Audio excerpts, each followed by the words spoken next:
बहुत मजबूरी के साथ घर चलाने का प्रॉब्लम हो रहा है, तो ऑटो रिक्शा चलाते। मेरा एक दोस्त है, उसको रिक्वेस्ट किया कि भाई एक शिफ्ट मेरे को चलाने को दे दो, तो सेकंड शिफ्ट में हम चलाते हैं, मॉर्निंग में वो खुद चलाता है।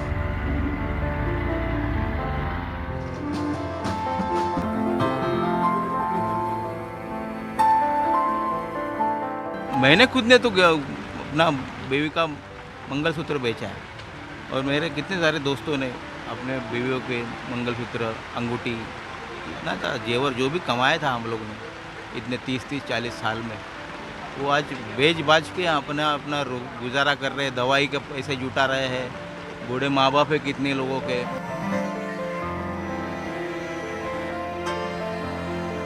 मेरी डॉटर 12th में है, एक मेरा लड़का 12th में है, एक 7th में है। सबको मैंने ये साल ड्रॉप आउट किया सर, ये साल, क्योंकि I can not afford to pay sir. मेरी डॉटर को बैफ में लेना था एडमिशन, लेकिन आई कैन नॉट टेक। मेरे बेटा एसएससी में है, is a very good cricketer, under 15 खेलने वाला था इंडिया के लिए, लेकिन वो भी everything is going flop. Being the only child to my parents, I find it very difficult to support my family. Even when I try to give any job interviews, they say like your resume is on hold and we can't hire you due to this pandemic situation. सफाई कर्मचारी में, और मुझे यहाँ से निकाल दिया sir. मेरे घर में कोई कमाने वाला नहीं है, कहाँ से मैं किराया दूँ, कहाँ से मैं बच्चे पालूँ। अब आप बताओ मैं कहाँ जाऊँ उसे छोड़। हम ना यहाँ के रहना वहाँ के, हम तो कहीं रह नहीं सकते। नमस्कार, मैं रविश कुमार। रोजगार का सवाल सिर्फ डेटा का सवाल नहीं है। हम ये तो जानते हैं कि जुलाई महीने में सैलरी पर काम करने वाले 50 लाख लोगों की नौकरियां चली गई। 50 लाख छोटी संख्या नहीं है कि इतने लोगों के सड़क पर आने की बात 2-4 ट्वीट और एक हेडलाइन से खत्म हो जाए। लेकिन जिनकी नौकरी गई है, क्या वे सोशल मीडिया पर अपने वर्तमान और भविष्य को लेकर बातें कर रहे हैं, या इस वक्त गुमनामी के अंधेरे में हैं, इस उम्मीद में कि चुप रहने से ही शायद दूसरी नौकरी मिलेगी, वीडियो बनाने या पोस्ट लिखने से कहीं दूसरी नौकरी भी ना मिले। हमारे पास उनके जीवन के बारे में विश्लेषण करने का कोई जरिया नहीं है। 50 लाख लोगों की जॉब चली गई, लेकिन किस कंपनी से, कब, किस शहर में, कितने लोगों की गई, इसकी कोई तस्वीर हमारे सामने नहीं है। कुछ लोगों ने ज़रूर ट्वीट किए हैं, प्रधानमंत्री कार्यालय को, प्रधानमंत्री को, अक्षय कुमार को, वित्त मंत्री निर्मला सीतारमण को, गृह मंत्री अमित शाह को टैग करते हुए कहा है अपनी बातें। प्रभजोत सिंह ने ट्वीट किया है कि मुझे नौकरी चाहिए, मेरा बिजनेस खत्म हो गया है, मुझे 3 तरह के लोन चुकाने हैं, मदद करें, जवाब दें। अरुण भंडारी ने ट्वीट किया है कि लोगों की सैलरी कम हो गई, नौकरी चली गई, कोई राहत नहीं, मिडिल क्लास की मदद करें।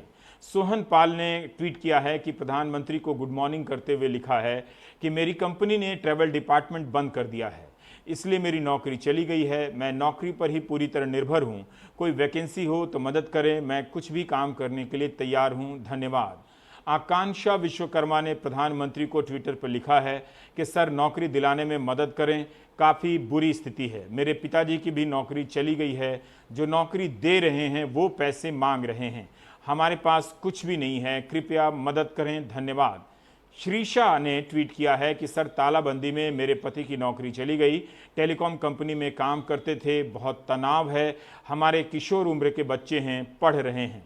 सौरभ मलिक ने प्रधानमंत्री को ट्वीट किया है कि 6 महीने से अधिक समय से मैं बेरोजगार हूं, मेरा परिवार बहुत बुरी स्थिति में है, मुझे कुछ रोजगार चाहिए, मुझे आपसे नौकरी चाहिए, यहाँ पर क्या कोई भी नहीं है जो मेरी मदद कर सकता, कोई तो मुझे मदद करे।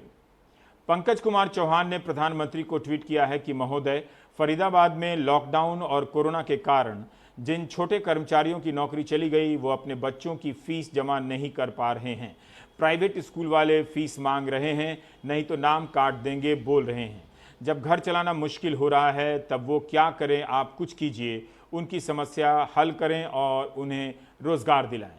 प्रभात कुमार शर्मा ने प्रधानमंत्री को ट्वीट किया है कि आदरणीय प्रधानमंत्री जी, मैंने आपके बेरोजगारी भत्ते के बारे में पढ़ा है, मैं एक फार्मा कंपनी में कार्यरत था, मगर कोरोना काल में मेरी नौकरी चली गई, बहुत प्रयास करने पर भी कोई नई नौकरी नहीं मिल रही है, बेटी का भी स्कूल बंद करना पड़ा है, आपके द्वारा शुरू किया गया बेरोजगारी भत्ता योजना पाने के लिए हमें क्या करना होगा, कृपया मार्गदर्शन करें, हमारा ESIC में एनरोलमेंट नहीं है, थोड़ी मदद कीजिए। आज ही लाइव मिनट में प्रशांत नंदा की एक रिपोर्ट छपी है और इस रिपोर्ट में कर्मचारी भविष्य निधि संगठन ईपीएफओ में खुले नए खातों का विश्लेषण पेश किया गया है। अप्रैल से जून के बीच ज्यादातर नए पेरोल एक्सपर्ट सर्विसेज में ही जुड़े हैं, जो कम वेतन वाली नौकरियां होती हैं 15,000 या उससे नीचे। ईपीएफओ की साइट पर एक्सपर्ट सर्विसेज के कॉलम में कंप्यूटर, हार्डवेयर, इंजीनियरिंग, ट्रेडिंग और कमर्शियल संस्थान, वित्तीय संस्थान, बिल्डिंग, कंस्ट्रक्शन, टेक्सटाइल, अस्पताल में कम सैलरी वाले काम गिने जाते हैं। अप्रैल से जून के बीच 18 से 25 साल के युवकों ने एक्सपर्ट सर्विसेज में 2.5 लाख नौकरियां ज्वाइन की, यानी कम वेतन वाली नौकरियां। दूसरी तरफ इसी वर्ग को अप्रैल से जून के बीच ट्रेड और कॉमर्स में मात्र 9,000 नौकरियां मिली, कोर इंजीनियरिंग में 16,000 और फाइनेंस में केवल 649 नौकरियां मिली। तालाबंदी खुलने के बाद छोटे ठेकेदारों और प्राइवेट सिक्योरिटी एजेंसियों ने कुछ लोगों को काम पर रखा होगा, लेकिन ये ज्यादातर कम आमदनी वाली नौकरियां हैं। कम आमदनी की सैलरी का काम क्या वही लोग ले रहे हैं जो पहले से ये काम कर रहे थे, या अधिक सैलरी की नौकरी जाने के बाद ऐसे लोगों ने भी इस तरह के काम को स्वीकार किया है? डेटा इसे साफ साफ नहीं कहता और है नहीं, मगर ज्यादा कौशल वाले, स्किल्ड वाले लोग कम कौशल वाले काम लेने लगेंगे तो कम कौशल वाले लोगों के हाथ से वो काम भी जाता रहेगा या उनकी मजदूरी कम हो जाएगी। कोरोना के रिकवरी रेट की वाहवाही तो हो रही है, लेकिन इंडस्ट्री के रिकवरी रेट की बात कोई नहीं कर रहा। छोटे, लघु व मध्यम एमएसएमई श्रेणी की इंडस्ट्री में रिकवरी के आसार नजर नहीं आ रहे हैं। अंतर्राष्ट्रीय श्रम संगठन ने कहा है कि भारत के युवाओं में बेरोजगारी की दर 32% हो सकती है। 32% का मतलब है बेरोजगारी भयावह होने वाली है। सीएमआई के आंकड़ों के अनुसार करीबन 2 करोड़ के करीब सैलरी जॉब्स खत्म हो चुकी हैं। अगर आप हमारा सर्वे देखें जो मल्टी इंस्टीट्यूशनल में हम 4 महीने से कर रहे हैं, उसके अनुसार 2.5 से 3 करोड़ की ये सब संख्या है, क्योंकि इसमें सेल्फ एम्प्लॉयड जो सीएमआई का डेटा उसमें सेल्फ एम्प्लॉयड और प्रोफेशनल्स वगैरह इंक्लूडेड नहीं है। और हमें ये लगता है कि 1 करोड़ के करीब अगस्त एंड तक और नौकरियां चली जाएंगी। इसका कारण ये है कि जो मोरेटोरियम टर्म लोन का चल रहा था, जो आरबीआई ने दिया था मॉनेटरी पॉलिसी के साथ, उन्होंने इस बार उसकी अनाउंसमेंट नहीं करी है। और अगर लोगों को टर्म लोन अपने सर्विस करने हैं तो तनख्वाह नहीं दे पाएंगे, और इसलिए काफ़ी बड़ी संख्या में वो जॉब लॉसेस होने की संभावना इसके अंदर है। अगर आप बड़े बड़े बैंकर्स की सुने, दीपक पारिक जी बोल रहे हैं, उदय कोटक जी बोल रहे हैं कि एक बारी रिस्ट्रक्चर होने दीजिए, जिसको मरना है मरने दीजिए, बट उसमें जो उसकी सोशल कॉस्ट है उसको कौन पे करेगा, इसके बारे में कोई नहीं सोच रहा है। और उसके ऊपर जितने फैमिलीज़ के ऊपर इम्पैक्ट पड़ेगा, अगर 2.5 करोड़ 3 करोड़ लोग, अगर आप 5 आदमी भी ले लें फैमिली, तो 15 करोड़ हिंदुस्तानी ऐसे हैं जिनको खाने के लिए कहाँ है, ईएमआई कहाँ से आएगी, बच्चों के स्कूल की फीस कहाँ से आएगी, वो नहीं है। माना जाता है कि छोटे, लघु व मझोले सेक्टर में 11 करोड़ लोग काम करते हैं। अगर इस सेक्टर में रिकवरी नहीं है तो फिर अंदाज़ा लगा सकते हैं, और 4 करोड़ नौकरियां चली जाएं तो क्या हाल होगा।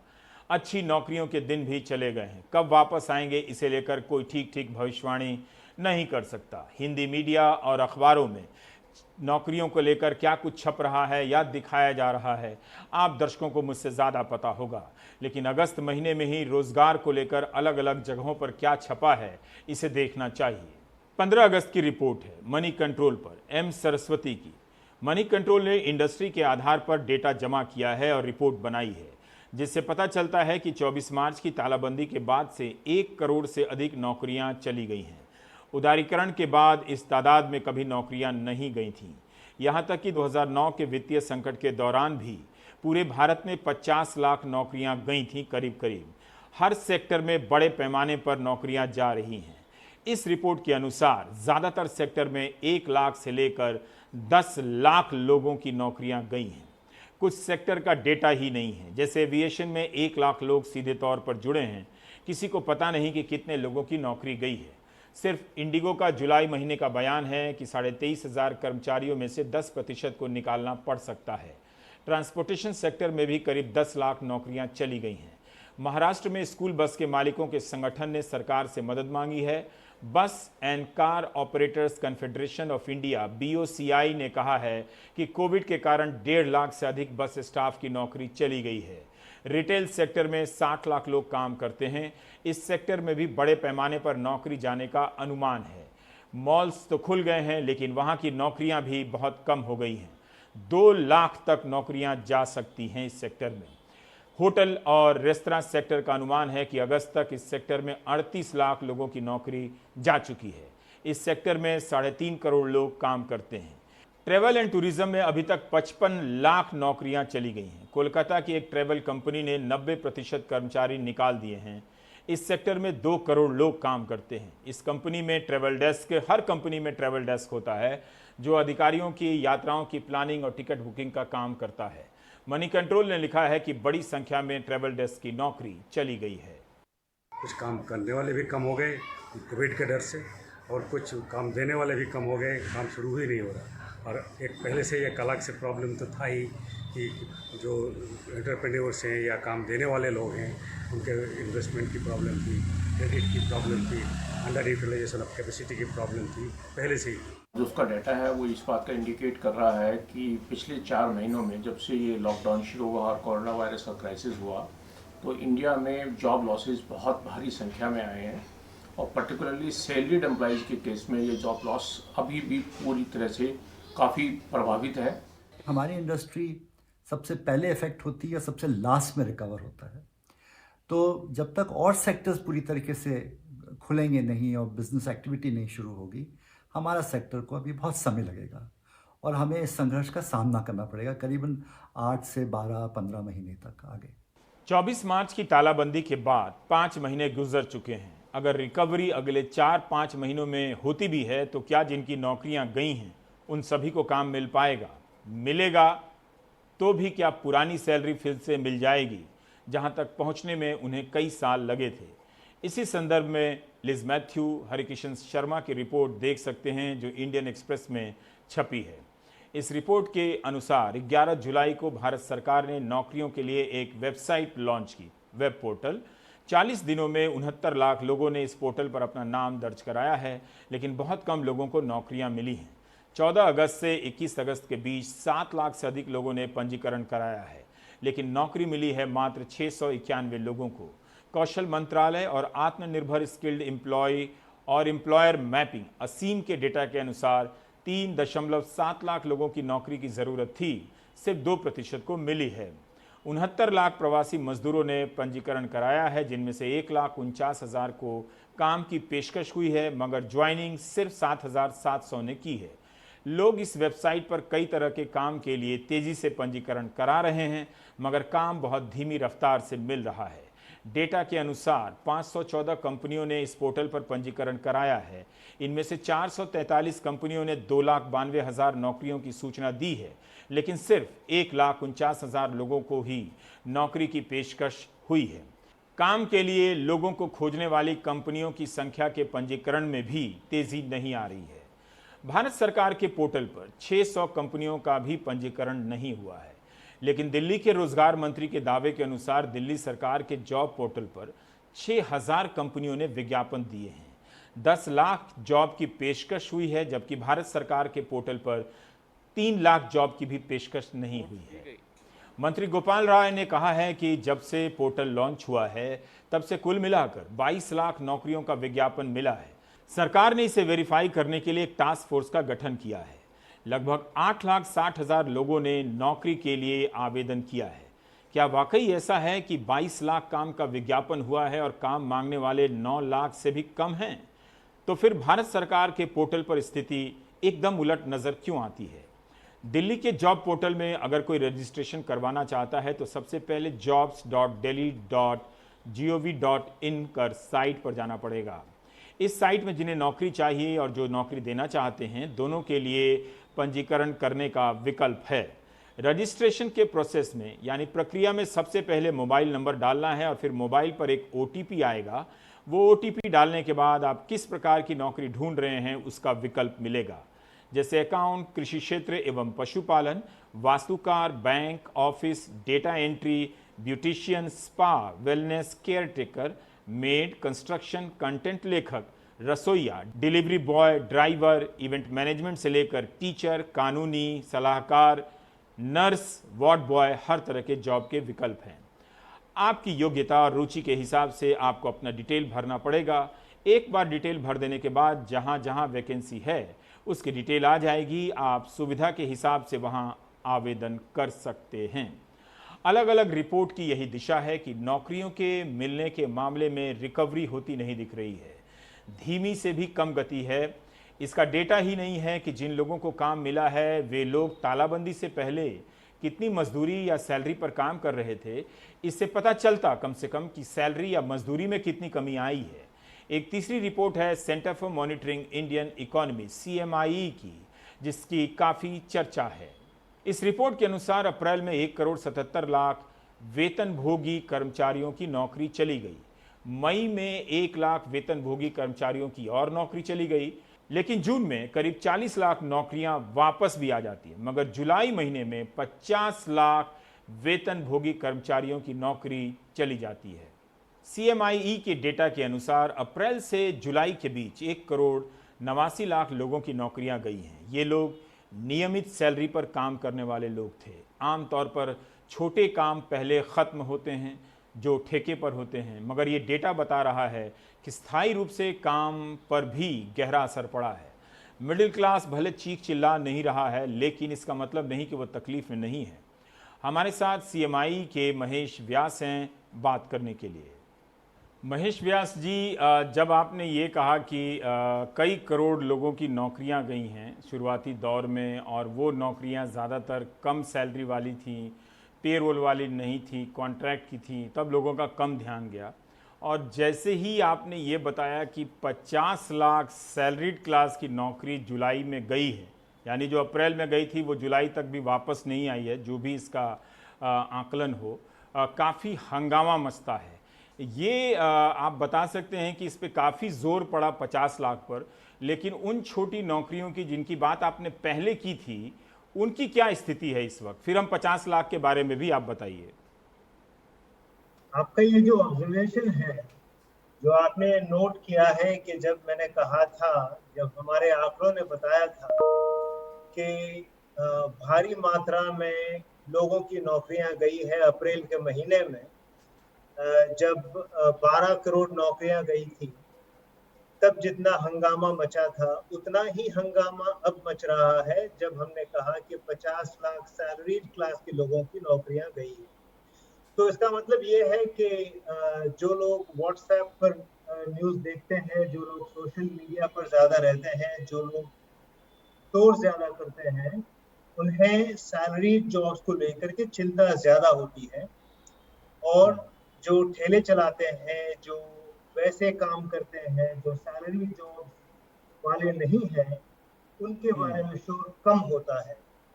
ये कोई बहुत अच्छी बात नहीं है, लेकिन ये वास्तविकता है कि जो सैलरी क्लास के लोग हैं, उनकी आवाज़ ज़्यादा होती है, ज़्यादा बुलंद होती है, उनकी आवाज़ ज़्यादा सुनाई देती है, और जो आम लोग हैं उनकी आवाज़ें कम सुनाई देती है। तो आपका ये ऑब्जर्वेशन बिल्कुल सही है। हमने उसी प्रकार से नंबर्स पेश किए हैं जैसे पहले पेश किए, लेकिन इस बार उसका असर कुछ ज़्यादा नज़र आ रहा है। तो पहले हम उन्हीं की बात कर लेते हैं कि जो ठेला चलाते हैं और जो घरों में काम करती हैं, या फिर जो चाट की दुकान पे काम कर रहा है, या फिर जो ड्राई क्लीनर्स के यहाँ काम कर रहा है, वैसे लोगों की नौकरियों की वापसी हो पाई है क्या? उनकी रिकवरी किस तरह से है सर? तो उनकी रिकवरी काफ़ी अच्छी हुई है।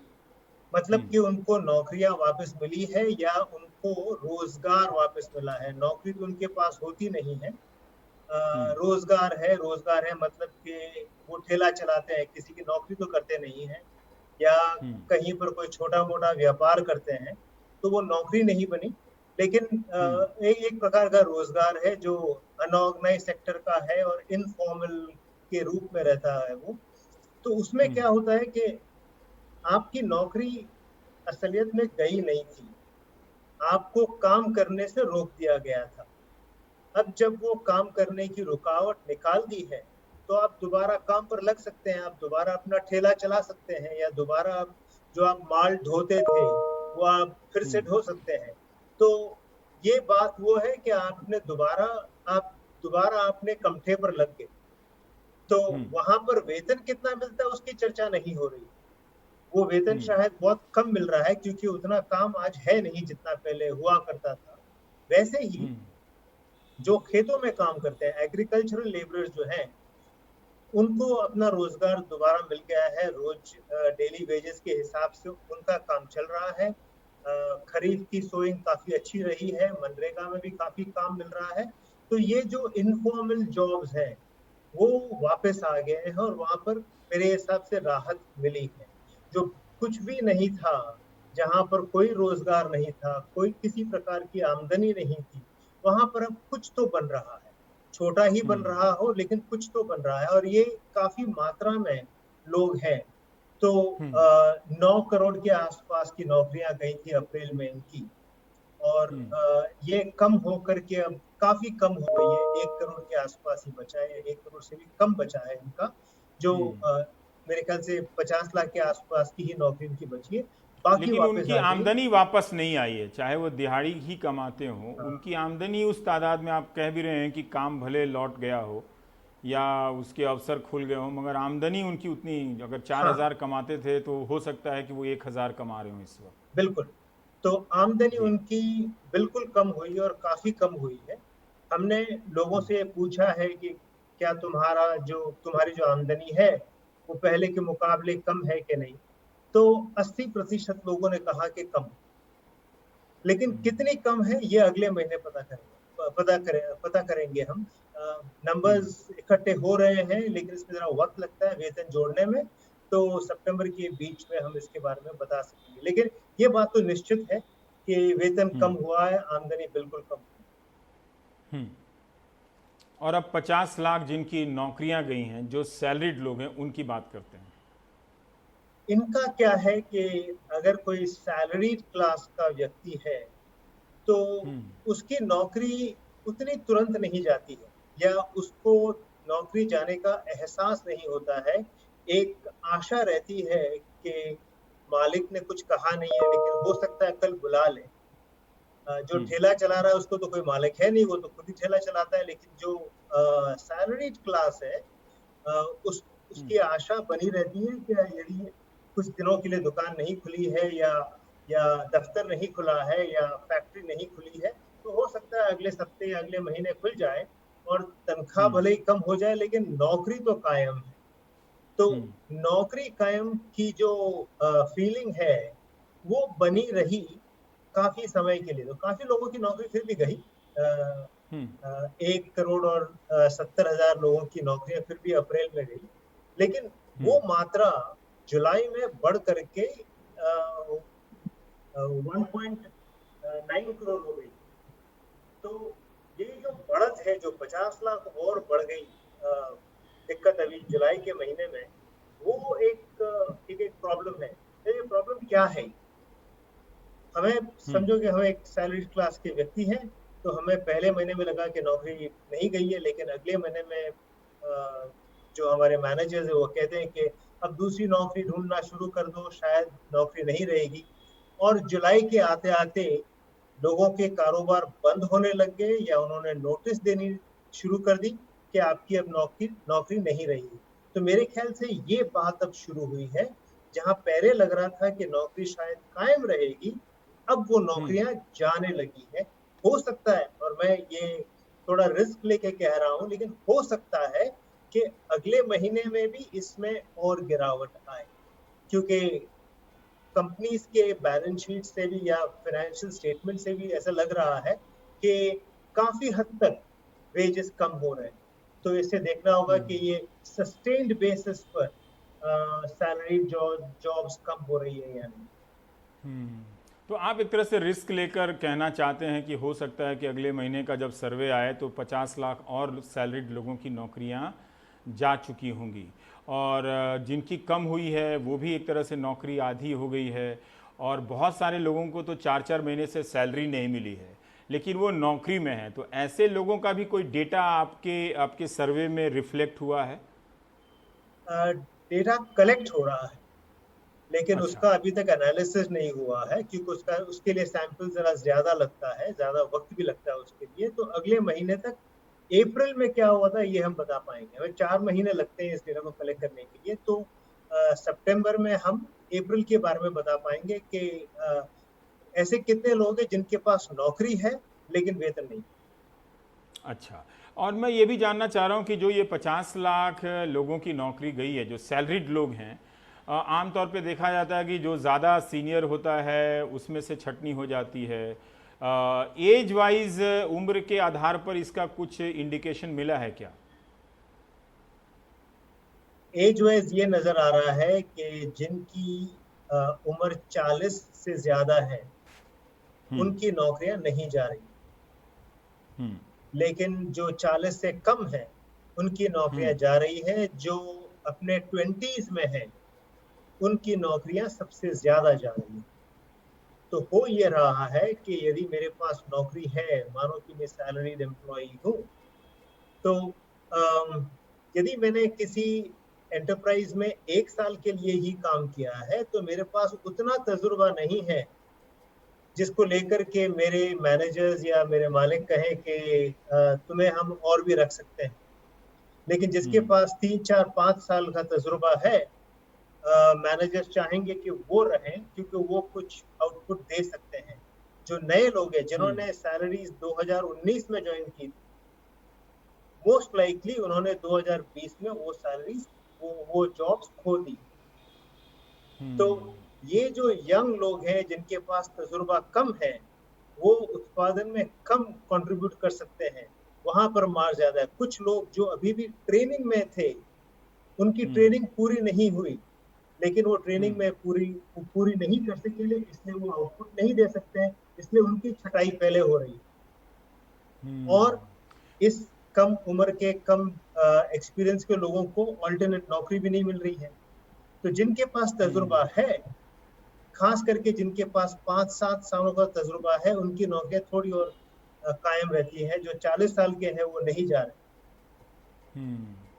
पर आप ये देख पा रहे हैं कि जब आप कह रहे हैं कि आने वाले समय में 50 लाख और की नौकरी जा सकती है, तब उसमें 40 साल या उससे ऊपर के अधिक लोगों की बारी आ सकती है। और ये भी मैं जानना चाहता हूँ कि इस वक्त जो अपने 20 में हैं या 30s में हैं, 30 से 40 साल के भीतर हैं, इनकी नौकरियां जा रही हैं, रिकवरी नहीं है, मौके नहीं हैं इंडस्ट्री में, वो और उसी एज के नए नए नौजवान भी मार्केट में आ रहे हैं, तो उनके भविष्य की संभावना पर क्या असर पड़ेगा? और ये 40s वालों का अगला विकेट या निशाना 40s वाले बनेंगे, आपको लगता है ऐसा?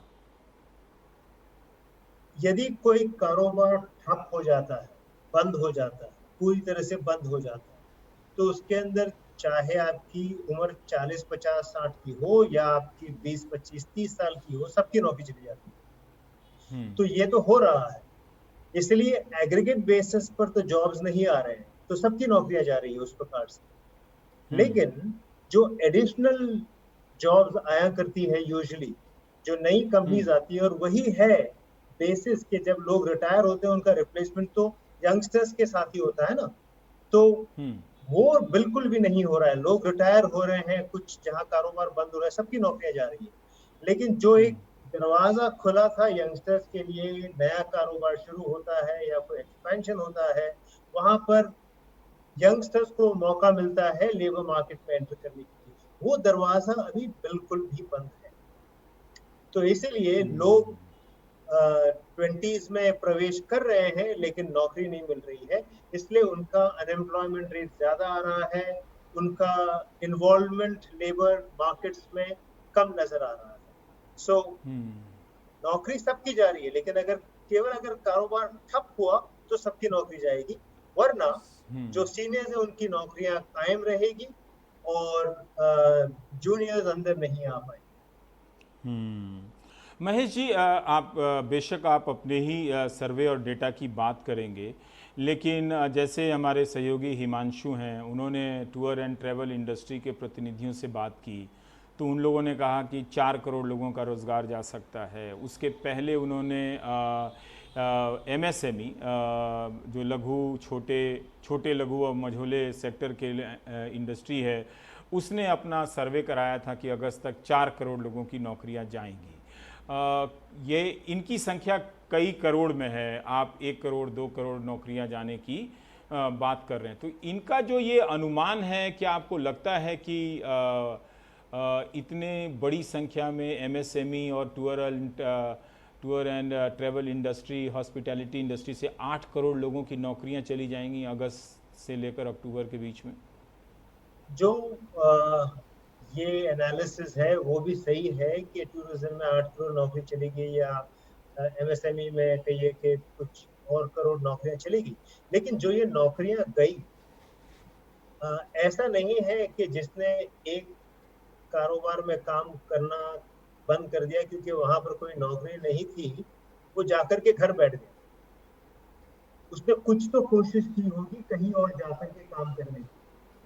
हो सकता है मैं कल किसी ट्रैवल टूरिज्म इंडस्ट्री में ड्राइवर था, बस चला रहा था वहां, लेकिन जब वहां पर कारोबार बंद हो गया तो मैंने कुछ और गुड्स के ट्रांसपोर्ट करने में, फूड इंडस्ट्री में ट्रांसपोर्ट करने में वहां पर नौकरी ले ली।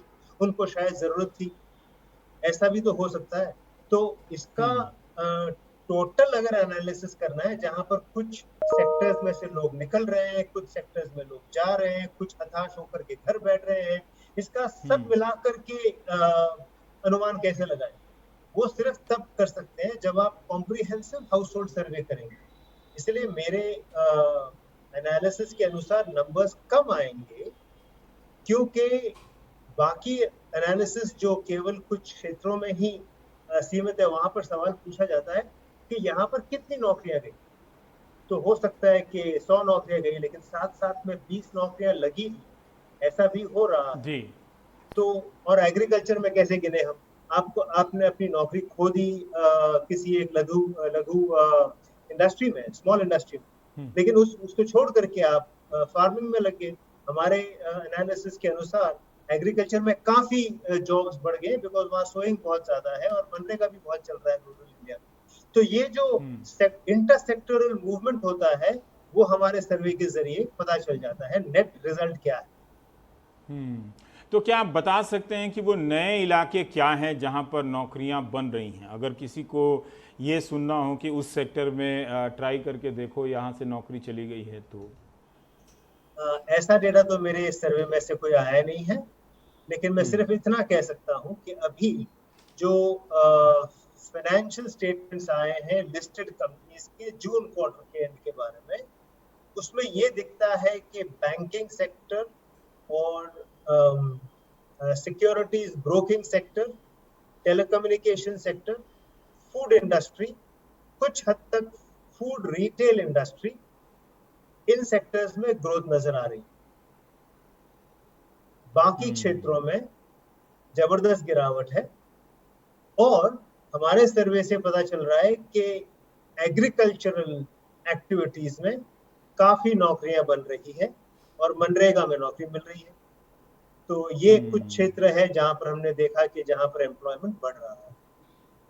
एक सवाल और आखिरी में जानना चाहता हूं आपसे कि क्या आपको लगता है कि अगले 4-5 महीने में रिकवरी अच्छी हो जाएगी? वैसी परिस्थितियां आपको नज़र आ रही है कि, क्योंकि अगले 4-5 महीने गुजरने पर करीब करीब लगभग 1 साल का वक्त हो जाएगा, तो जिसके पास जो भी सेविंग्स हैं वो चले जाएंगे।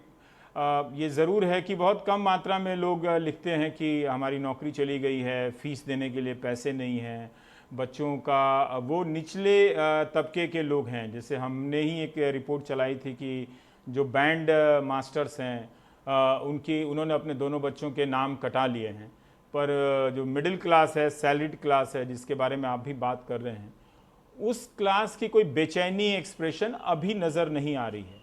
लेकिन फिर भी वो ये जानना चाह रहा होगा कि क्या रिकवरी फास्ट हो सकती है कि जिसमें उसे वो नौकरी मिल जाए। क्या आपको लगता है कि अगर वो 60,000 रुपया कमाता था या 1 लाख रुपया कमाता था, जो 8 साल काम करने के बाद 2 लाख की सैलरी पर पहुंचा था, अब उसे वापस वो सैलरी मिल पाएगी? दोबारा नौकरी मिलेगी भी तो? एग्रीगेट बेसिस पर तो नहीं होगा। मतलब कुछ लोग ऐसे होंगे जिनको 2 लाख मिलता था, अब 2 लाख दोबारा मिलना शुरू हो जाएगा। बहुत सारे ऐसे लोग हैं जिनको 2 लाख मिलता था और 2 लाख अब भी मिलता है। लेकिन बहुत सारे, उनसे बहुत अधिक लोग ऐसे हैं जिनको 2 लाख रुपए मिलते थे और उससे कम मिलते हैं या बिल्कुल भी नहीं मिलते। तो यदि हम सबको जोड़ लें और एग्रीगेट नंबर निकालें, तो वो तो 4-5 महीने में रिकवर नहीं होने वाला। उसमें तो अभी बहुत वक्त बाकी है। मेरे ख्याल से इस साल में वो एग्रीगेट बेसिस पर नौकरी या वेतन वापस आना या आमदनी वापस आना मुझे तो बिल्कुल भी नहीं लगता। तो इस नोट पर मैं ये बातचीत ख़त्म करता हूँ महेश जी, और आपके अगले सर्वे का इंतज़ार है जिससे पता चले कि लोग किस तरह से हाई स्किल वाले लो स्किल का काम कर रहे हैं, तो मज़दूरी में किस तरह की गिरावट आती जा रही है वो भी एक तस्वीर पता चले। कुछ मैकेनिक जो घरों में आते हैं उनसे मैं भी बात कर रहा था, तो उन्होंने कहा कि अचानक से सैलरी आधी हो गई है और हमारा काम उतना ही है। ऐसे बहुत सारे लोग कहते हैं कि उनकी कंपनी ठीक ठाक नज़र आती है फिर भी निकाल दिए गए हैं। तो उन्हें लगता है कि शायद मीडिया में कहने से उनको नौकरी वापस मिल जाएगी, लेकिन उन्हें पता नहीं कि जिस मीडिया को उन्होंने खुद बैठकर ख़त्म किया है अब उसका कोई असर नहीं है। तो हम सिर्फ सूचनाओं और रिकॉर्ड के लिए ये बातचीत कर रहे हैं कि ये सब जो आपने मीडिया संसार का जो तमाशा देखा जिसमें आप सब की भी सक्रिय निष्क्रिय भागीदारी रही, तो वो जब समाप्त हुआ तो अब वो आपके काम का नहीं है। तो आपकी नौकरी इस मीडिया के ज़रिए वापस नहीं आ सकती। हाँ, ज़रूर बात करने से हो सकता है कि नेताओं पर दबाव पड़े और इसके कोई प्रमाण नज़र आते नहीं हैं, लेकिन आप सबकी नौकरी इन 4 महीनों में गई है, किस मनस्थिति से आप गुजरे हैं, इसका ब्यौरा अगर आप लिखें कहीं, बताएं कहीं, दर्ज करें कि किस तरह से आपने अपने खर्चों को, अपने जीवन शैली को बदला है, क्या किया है, ये ज़रा सामने आना चाहिए, जिससे एक समय के इस समय का एक सामाजिक दस्तावेज़, आर्थिक दस्तावेज़ हमारे सामने मौजूद हो। बहुत बहुत शुक्रिया महेश व्यास जी नौकरियों की स्थिति पर हमसे बात करने के लिए। ब्रेक के बाद कुछ और खबरें।